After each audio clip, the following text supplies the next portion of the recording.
ہر دعا قبول کروانے کا وظیفہ۔ حضرت حسن بصری رحمۃ اللہ علیہ بیان کرتے ہیں کہ حضرت سمرہ بن جندب رضی اللہ عنہ نے فرمایا، میں تم سے ایک حدیث نہ بیان کروں جو میں نے حضور پاک صلی اللہ علیہ وآلہ وسلم سے کئی مرتبہ سنی ہے۔ اسی طرح حضرت ابو بکر صدیق رضی اللہ عنہ سے کئی مرتبہ سنی، اسی طرح حضرت عمر رضی اللہ عنہ سے کئی بار سنی ہے۔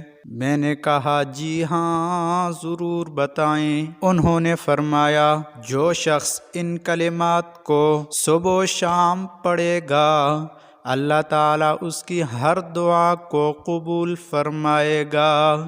راوی سمرہ رضی اللہ عنہ فرماتے ہیں، میں نے عبداللہ بن سلام رضی اللہ عنہ سے ملاقات کی اور پوچھا، تم کو ایک حدیث نہ سناؤں جو میں نے حضور صلی اللہ علیہ وآلہ وسلم اور حضرت ابو بکر صدیق اور حضرت عمر رضی اللہ عنہما سے کئی مرتبہ سنی ہے؟ انہوں نے کہا، ہاں سنائیے۔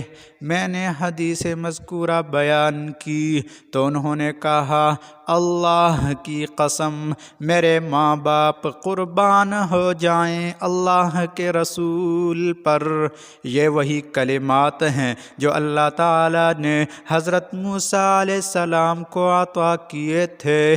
وہ ہر روز 7 مرتبہ ان کلمات کو پڑھتے تھے، پھر جو بھی سوال کرتے تو اللہ تعالیٰ اسے پورا فرماتے۔